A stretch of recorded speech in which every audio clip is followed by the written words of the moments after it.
Hello दोस्तों, welcome back to my channel. Friends, कैसे हैं आप लोग? फ्रेंड्स, आई होप कि आप लोग अच्छे होंगे। फ्रेंड्स, अभी मैं कुछ दिनों से वीडियो अपलोड नहीं कर पा रही थी, कुछ घरेलू प्रॉब्लम की वजह से। लेकिन अब फ्रेंड मैं रेगुलरली वीडियोस अपलोड करूँगी। इससे पहले हमने प्रेजेंट इंडेफिनिट टेंस का पार्ट 1 और पार्ट 2 देख चुके हैं। अब हम प्रेजेंट इंडेफिनिट टेंस का आज पार्ट 3 देखेंगे।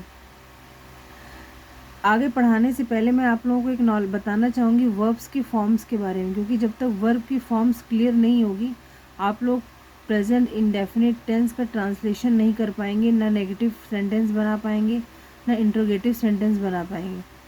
इसलिए हम सबसे पहले आज डिस्कस करते हैं वर्ब्स की फॉर्म। उसके बाद इन्हीं वर्ब्स की फॉर्म को देखते हुए हम सेंटेंस फ्रेम करेंगे, इंट्रोगेटिव सेंटेंस भी फ्रेम करेंगे, नेगेटिव सेंटेंस भी फ्रेम करेंगे। धीरे धीरे एक्सरसाइजेस हम जैसे करेंगे आपको प्रेजेंट इंडेफिनिट टेंस बहुत अच्छे से ही आने लगेगा। मैंने पिछले 2 वीडियो में हर चीज़ बताया है, सब्जेक्ट बताया है, वर्ब बताया है, ट्रांसिटिव वर्ब बताया है, इंट्रांसिटिव वर्ब बताया है, हर चीज़ बताया है। डू कब लगता है, डस कब लगता है, क्वेश्चन वर्ड कैसे बनाना है, नेगेटिव वर्ड कैसे बनाना है। I have told you everything. So if you want to watch those videos, just visit those videos and watch there. So let's start. देखिए फ्रेंड्स, ये वर्ब्स की फॉर्म्स हम पढ़ने जा रहे हैं। देखिए, अगर हम कोई वर्ब लेते हैं, वर्ब आप जानते हैं, कोई कार्य, जब कोई कार्य होता है तो किसी काम का करना या होना ही क्या होता है, वर्ब होती है। ठीक है। अब देखिए, हमारा पहला वर्ड है टीच। टीच माने होता है पढ़ाना। अब पढ़ाएंगे अगर हम तो कोई पढ़ाने का कार्य होगा, इसलिए टीच एक क्या है, वर्ब है। अब टीच है तो ये देखिए, जो ये फर्स्ट फॉर्म लिखा है ना, ये इसकी पॉजिटिव फॉर्म है, फर्स्ट फॉर्म है इसकी। अब इसका सेकंड फॉर्म क्या हो सकता है? टीच का सेकंड फॉर्म होता है टॉट। तो हम लिखते हैं सेकंड फॉर्म में TAUGHT, टॉट।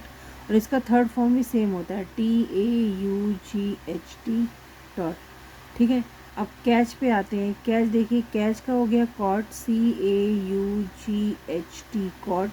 इसका थर्ड फॉर्म भी यही रहता है, CAUGHT, कॉट। बाई का देखिए फर्स्ट फॉर्म ये है, बाई ही रहेगा। सेकंड फॉर्म में बाई का हो गया bought, BOUGHT, bot.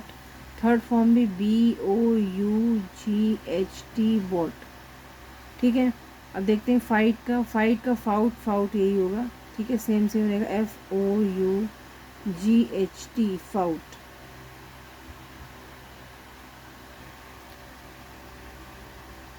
FOUGHT, fought. Third form भी इसका FOUGHT, फाउट। ठीक है।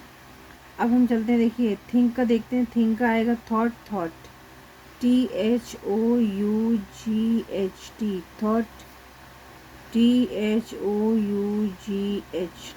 थॉट। ठीक है दोस्तों।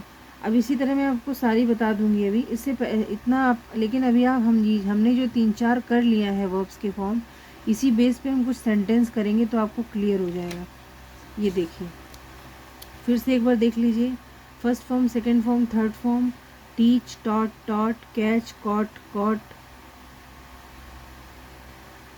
Bye, bought, bought, fight, fight, fought, fought, think, thought, thought. ठीक है, ये हो गया।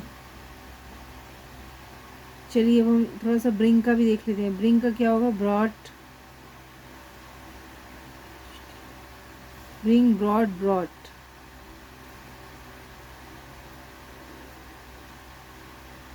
ठीक है। अब ब्लो का देखते हैं। अब यहाँ पे देखिए, अभी तक आपने जो देखा ना, ये taught, taught, caught, caught, bought, bought, fought, fought, thought, thought, brought, brought. इन ऐसी वर्ब जिनकी सेकंड और थर्ड फॉर्म, ठीक है, ध्यान से सुनिएगा, ऐसी वर्ब जिनकी सेकंड और थर्ड फॉर्म सेम होती है उनको रेगुलर वर्ब्स कहते हैं। ठीक है। तो ये जो टीच है, कैच है, बाई है, फाइट है, थिंक है, ब्रिंग है, ये रेगुलर वर्ब है। क्यों? क्योंकि इनका सेकंड और थर्ड फॉर्म सेम है। अब यहाँ से देखिए, ब्लो से देखिए। ब्लो में अब हम ब्लो का क्या लिखेंगे? ब्लो का सेकंड फॉर्म हो गया ब्लू। ठीक है। और इसका थर्ड फॉर्म हो गया ब्लोन, BLOWN, ब्लोन। अब यहाँ पे देखिए, सेकंड और थर्ड फॉर्म सेम तो है नहीं। अलग अलग हो गया। अब अलग अलग जब फॉर्म सेकंड और थर्ड फॉर्म अलग हो गई तो ऐसी वर्ब्स को हम इर्रेगुलर वर्ब्स बोलते हैं। ठीक, अब देखिए थ्रो का देखते हैं। थ्रो का क्या होगा? Through, throne. ये थ्रो भी एक क्या है? इर्रेगुलर वर्ब है, क्योंकि इसका भी सेकंड फॉर्म अलग है और थर्ड फॉर्म इसका अलग है। ठीक है फ्रेंड, अब चलिए हम अब बाकी के जो नीचे मैंने दिए हुए हैं ना, आप मुझे कमेंट करके बताइए। ग्रो, ड्रॉ, फ्लाई, नो, सिंग, रिंग, कम, इनकी सेकंड फॉर्म और थर्ड फॉर्म आप मुझे लिख करके बताएंगे। ठीक है, अब हम कुछ क्वेश्चंस करेंगे आपको समझाने के लिए।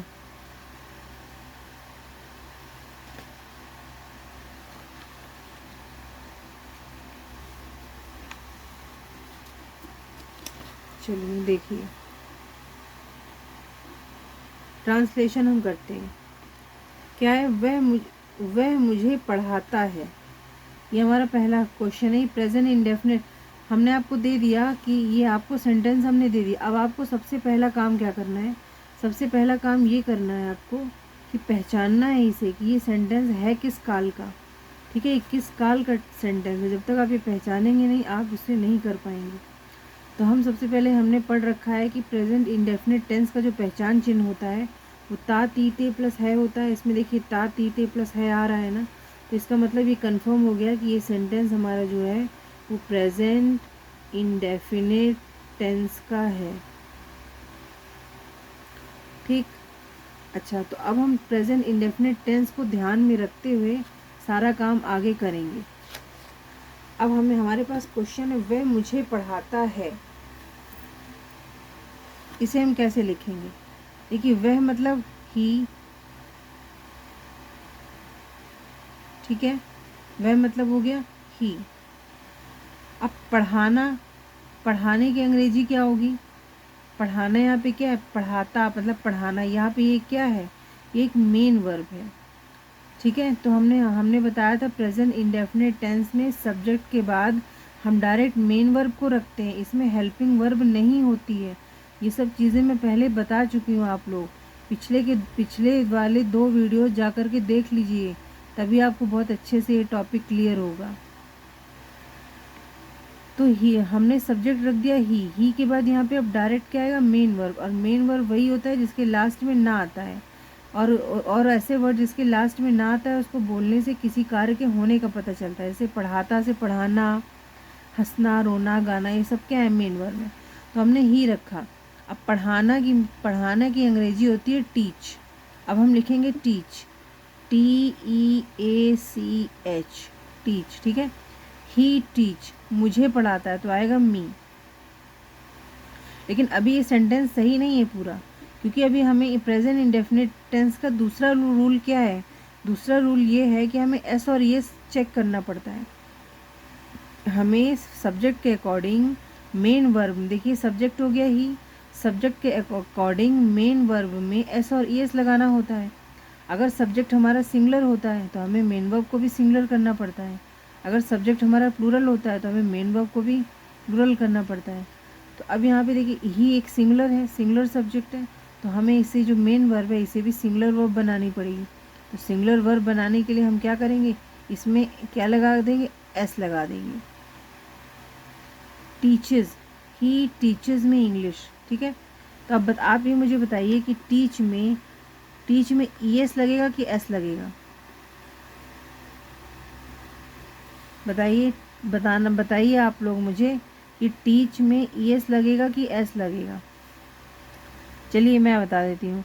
टीच में ES लगेगा, तो यहाँ पे हम लगाएंगे ES। ही टीचेस मी, वह मुझे पढ़ाता है। ठीक है, ये तो हमारा ट्रांसलेशन हो गया। हम इसको साफ साफ फिर से लिख लेते हैं एक बार। He teaches me. ठीक, अब देखिए, अब हमें इसको नेगेटिव सेंटेंस में बदलना है। नेगेटिव सेंटेंस में बदलने के लिए क्या करेंगे? वह मुझे पढ़ाता है। अब हम इसको नेगेटिव, पहले आप इसे हिंदी में बोलिए, हिंदी में इसको नेगेटिव में बदलिए कि वह मुझे पढ़ाता है का अगर हमें नेगेटिव बनाना है तो हम कैसे बनाएंगे? कि वह मुझे नहीं पढ़ाता है ना। यही बोलेंगे ना कि वह मुझे नहीं पढ़ाता है। तो अब हम चलिए ट्रांसलेशन करते हैं, वह मुझे नहीं पढ़ाता है। तो हमने जो वह मुझे पढ़ाता है का जो ट्रांसलेशन कर रखा है ना, इसी ट्रांसलेशन में हम ऐसा क्या कर दें कि ये नेगेटिव बन जाए। तो चलिए देखते हैं। ही, अब यहाँ पे देखिए डू और डस का यूज़ होगा, क्योंकि हम नेगेटिव सेंटेंस बनाने जा रहे हैं तो यहाँ पे डू और डस का यूज़ होगा। डू लगेगा प्लूरल सब्जेक्ट के साथ और डस लगेगा सिंगुलर सब्जेक्ट के साथ। अब देखिए यहाँ पे हमारा सब्जेक्ट ही सिंगुलर सब्जेक्ट है, इसलिए हम क्या करेंगे, डायरेक्ट सब्जेक्ट के बाद डस लगा देंगे, ही डस। ठीक है, हमने लगा दिया ही डस। अब डस के साथ ही हम यहाँ पे नॉट का यूज़ करेंगे, ही डज नॉट। अब एक चीज़ याद रखिए, अब यहाँ पे हम क्या लिखेंगे, he does not teach me. अब आप ये पूछेंगे कि यहाँ पे टीचर्स क्यों नहीं होगा, अभी ऊपर वाले सेंटेंस में तो टीचर्स लिखा था आपने, अब इसमें आपने टीच ही लिख दिया है। हाँ, ऐसा इसलिए हुआ है क्योंकि ऊपर वाले सेंटेंस में डज नहीं लगा हुआ था, वो एक पॉजिटिव सेंटेंस था, सिंपल सेंटेंस था वो प्रेजेंट इंडेफिनिट टेंस का, इसलिए वहाँ पे डस का कोई यूज़ नहीं होना था। लेकिन जब डस का यूज़ होता है तो जो हमारी मेन वर्ब होती है उसका एस हमेशा हट जाएगा, ये फिक्स रूल है, याद रखिएगा। जैसे ही सेंटेंस में अगर डज लग गया है तो चाहे मेन वर्ब में कितने भी एस लगे हों, वो सारे के सारे एस हट जाएंगे। ठीक है, चाहे एस लगाओ चाहे ई एस लगाओ, वो सारे एस हट जाएंगे। तो he does not teach me, ये हमारा ट्रांसलेशन हो जाता है नेगेटिव सेंटेंस में। अब चलते हैं इंट्रोगेटिव में। इंट्रोगेटिव में हमें क्वेश्चन बनाना है कि अब हम इसे पहले हिंदी में आप बना करके बोलिए, वह मुझे पढ़ाता है। इसको इंग्लिश, इसका क्वेश्चन बनाना होगा तो कैसे बनाएंगे, इसका क्वेश्चन बनाना होगा तो ऐसे बनाएंगे ना कि क्या वह मुझे पढ़ाता है, यही तो पूछेंगे ना कि क्या वह मुझे पढ़ाता है। तो ये चलिए हिंदी में लिख लेते हैं, क्या वह मुझे पढ़ाता है, क्या वह मुझे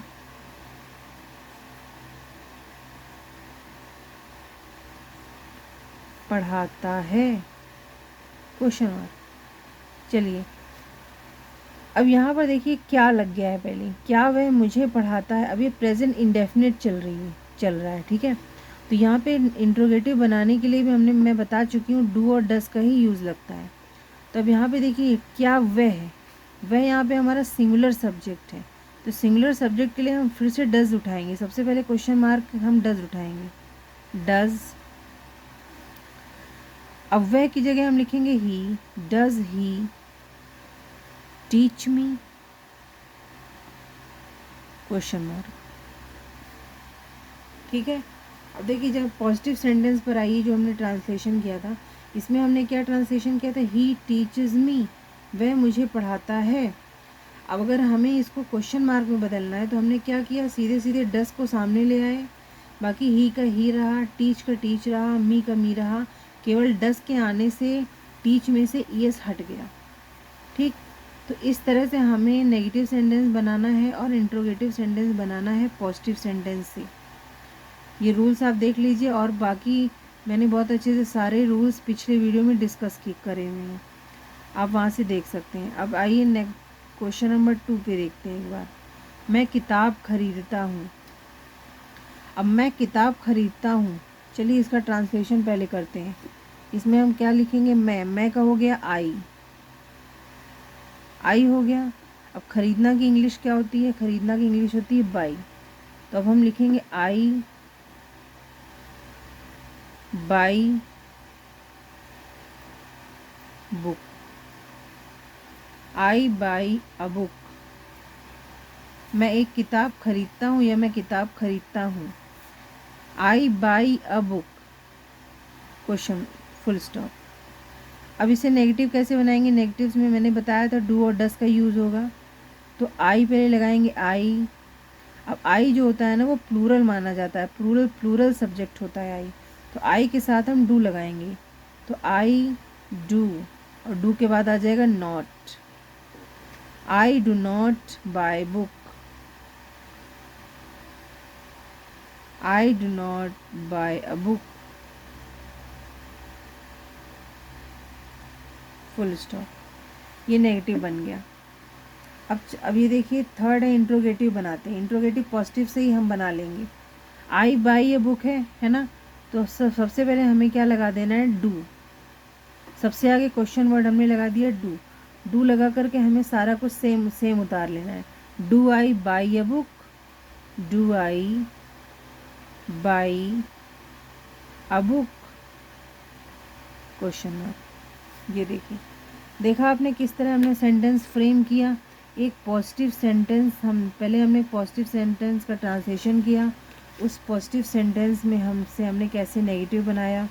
देखिए नेगेटिव और पॉजिटिव सेंटेंस में फ़र्क देखिए। आई का आई भी सेम है, बाय या बुक भी लास्ट में सेम है, केवल क्या वो बीच में डू नॉट लग गया। याद रखना है, पॉजिटिव सेंटेंस से कभी भी नेगेटिव बनाएंगे तो सब्जेक्ट के बाद हमें डायरेक्ट डू नॉट लगा देना है या डज नॉट लगा देना है।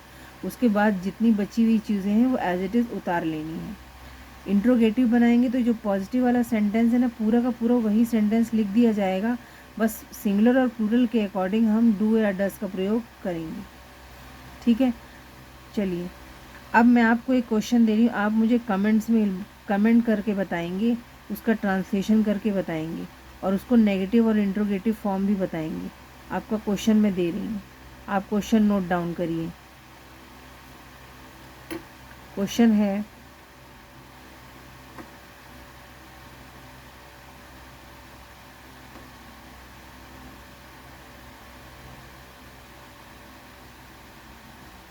रोहन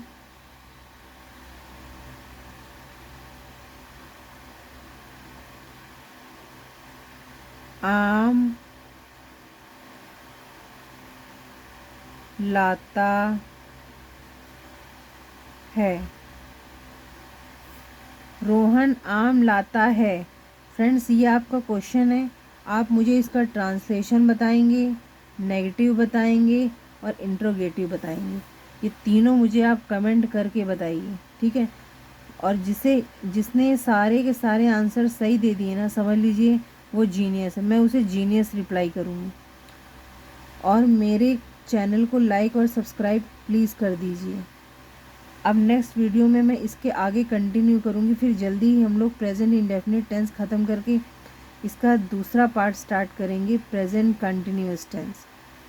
आपको इससे रिलेटेड कोई भी क्वेरी हो आप मुझे कमेंट कीजिए, लेकिन ये क्वेश्चन मुझे आप सॉल्व करके दिखाइए कमेंट में 100%। So thank you.